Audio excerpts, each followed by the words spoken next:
This is Carl at National RV Detroit. I'm going to walk you through this 2022 Keystone Hideout travel trailer, model 175BH.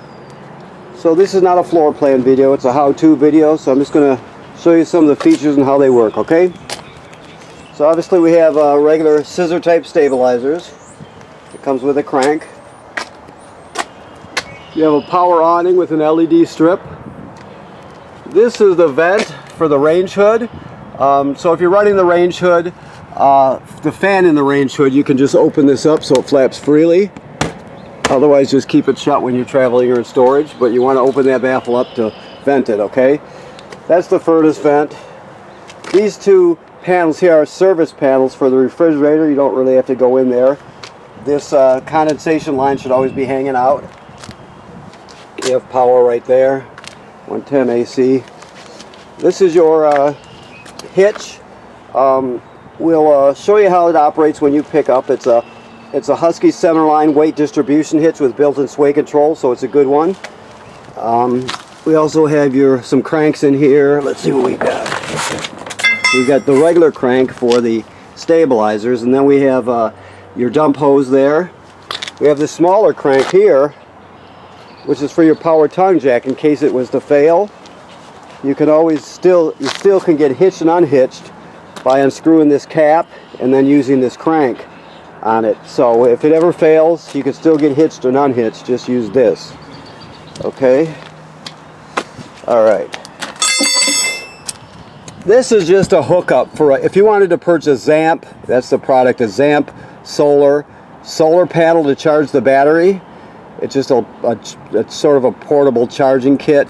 It would plug in right there, so that's all they're telling you. It's just a battery charger option.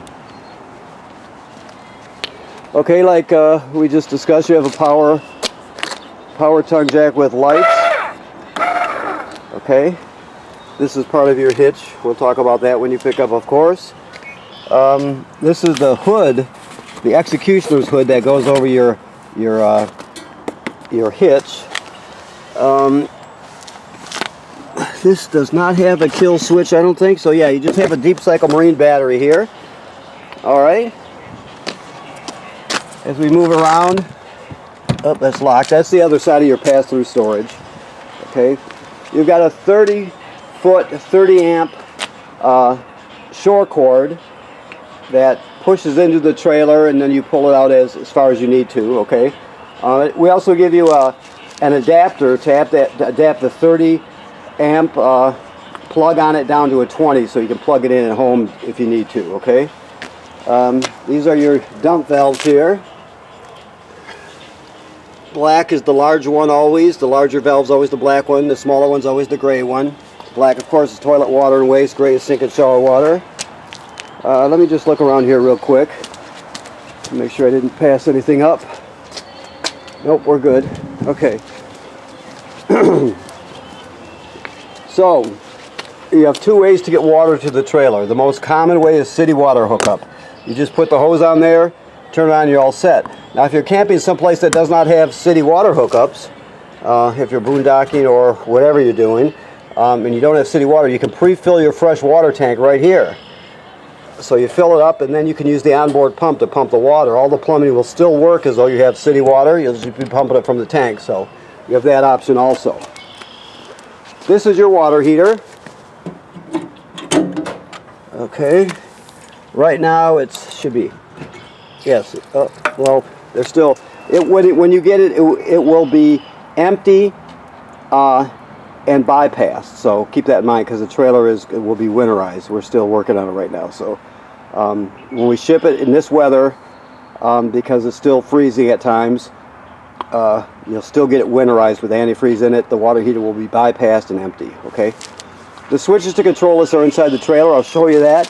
Just remember, when camping time comes around, and you're getting ready to go, and you put your valves in the correct position and put the plug in there, make sure you always fill the water heater before you turn it on. You don't want to damage it, so never run it dry. This is campground cable through.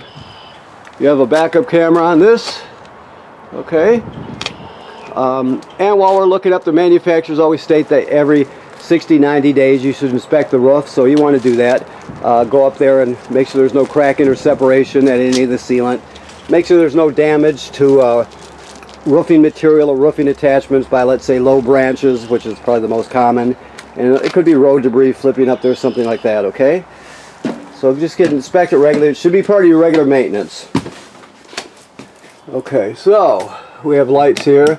You have your light there, your awning light. You can see this right like that. Power awning, that's the switch right there. Never leave it out unattended. If you're not going to be at the campsite, roll it in so it doesn't get damaged by the weather. Okay, your refrigerator. Let's see here. Well, let's just look at it first. Okay, so you turn this on right here, right?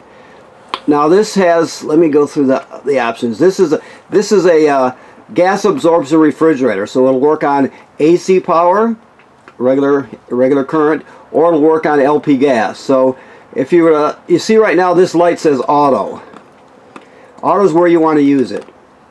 The reason being, it automatically searches for electricity. If it can't find it, it'll light on gas, right? Or let's say you go away, you leave early in the morning, and you all go away exploring for the day. It's a hot day. Soon after you leave, the power goes out at the campground, right?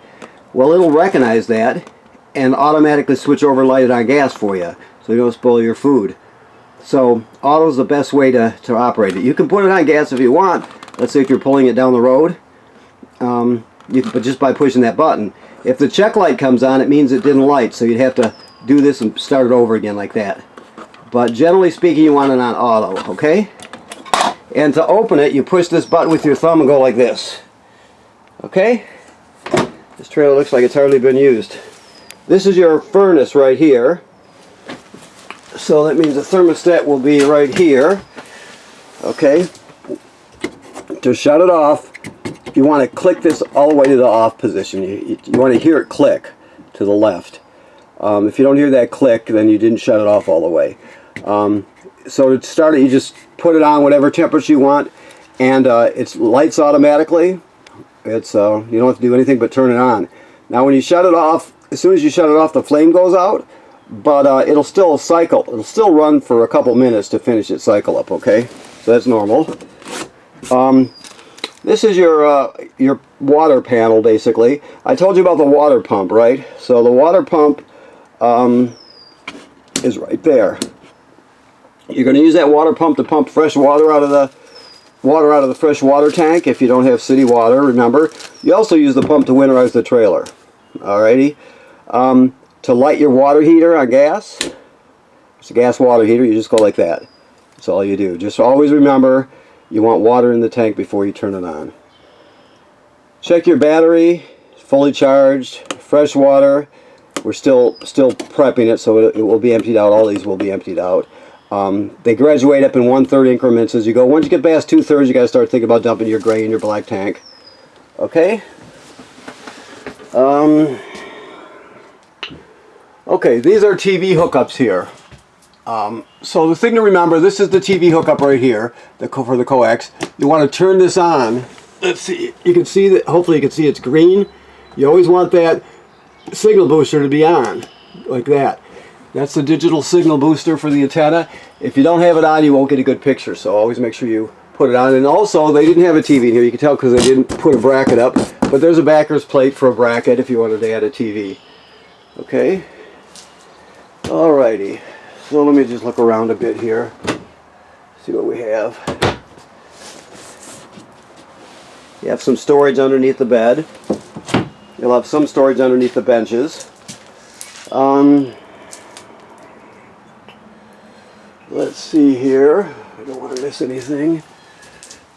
Microwave works like any other microwave.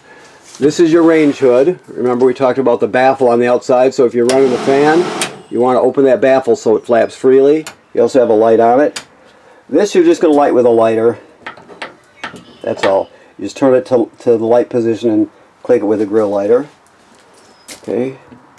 I don't see your keys in here yet, but I'll make sure they're here. Okay. They have carpet protector on the floor. I don't know if they're just protecting their finish, or not finish, but protecting the flooring. We left it because we didn't know what you wanted to do, but if you want us to pull it up, we'll just pull it up. It's just going to come right up. I've never seen that before. It's usually on carpeting. Okay. Let's see here. So we got light here. The sink and the shower work like any other sink and shower. The toilet is an RV toilet, so it has a flush pedal right here. It sits right over the RV, or the black tank, I should say. So you can't use it dry. When you pull into the campground, your black tank's going to be empty because you dumped it last time you left the campground. So you pull in, you hook up your power and your water, you'll come in here, you'll dump 1 dose of chemical in the bowl, and then you'll stand on the pedal and hold it long enough to put at least a gallon of water in there along with the chemical. You can put more, but don't use less. You know, it's up to you, but don't use less than a gallon. You do that and you're all set to use it till you dump it next time. You can't use it dry. If you do it without chemical and water, then it'll smell terrible, plus it can get clogged up. So always make sure you start off with chemical and water, okay? Alrighty. So, these are your bunks, obviously. This is your power converter right here. So this converts AC to DC power. So when you're plugged into shore power, you've got 110 AC over here at these circuit breakers. These are just like you'd have at home. And they're all labeled, okay? Then the power is converted to 12 volt DC over here, right? So you have 12 volt fuses, and they, if they actually blow, they'll actually light up and you can see it through this perforated plastic. So it converts AC to DC power, like I said. It's also a battery tender, so it'll sense how much energy your battery needs and has up front, the battery on your tongue, and it'll always keep it charged. So if it's totally charged, it'll just trickle a couple amps up there to maintain it. If it's low, it'll send 10 amps or whatever you need. When you're pulling down the road, of course, your tow vehicle's alternator will send power through your charge line and keep your battery charged also. Okay? That's the power converter. And over here, we have your carbon monoxide LP gas detector. It should always be green. If it goes off, it's detected carbon monoxide or LP gas, so you take everybody outside, shut the appliances off, take everybody outside, leave the door open, shut the gas off up front and figure out what's going on. Also, this one, I believe has, let me see, make sure, this is the tester here so we can hear it. Carbon monoxide is coming up. Good. And then low battery alarm. So if it beeps the same tone but slowly like that, it's telling you your battery's low. It always goes back to green. Like I said, if it's not green, get it serviced. It's important. Okay. When it comes to your air conditioner, the controls are right on it. Over here. So you have your controls right on the unit. This is a Bluetooth speaker, of course. You can hang it there. Looks like there's some hangers here for it too, so we can hang that where you choose.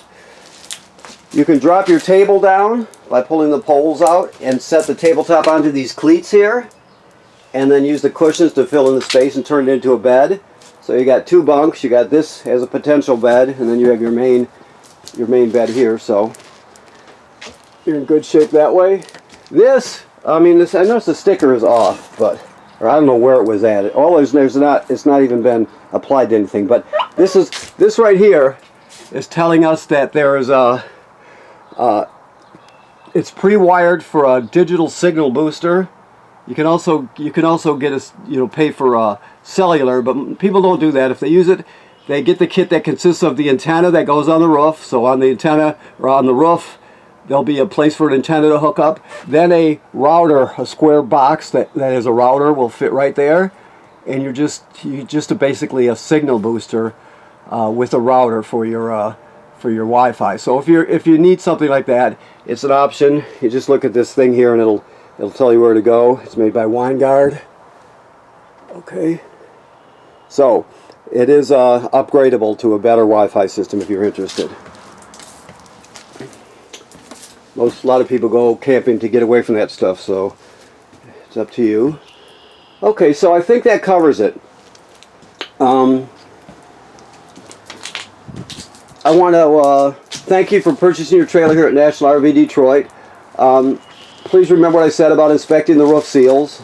Any place you see sealant from the factory, check it out. Always look for damage. Odds are you'll look for years and not have to do anything, but that's why you inspect it, just to make sure, okay?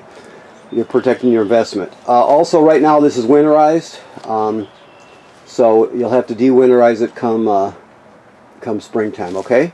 Thank you.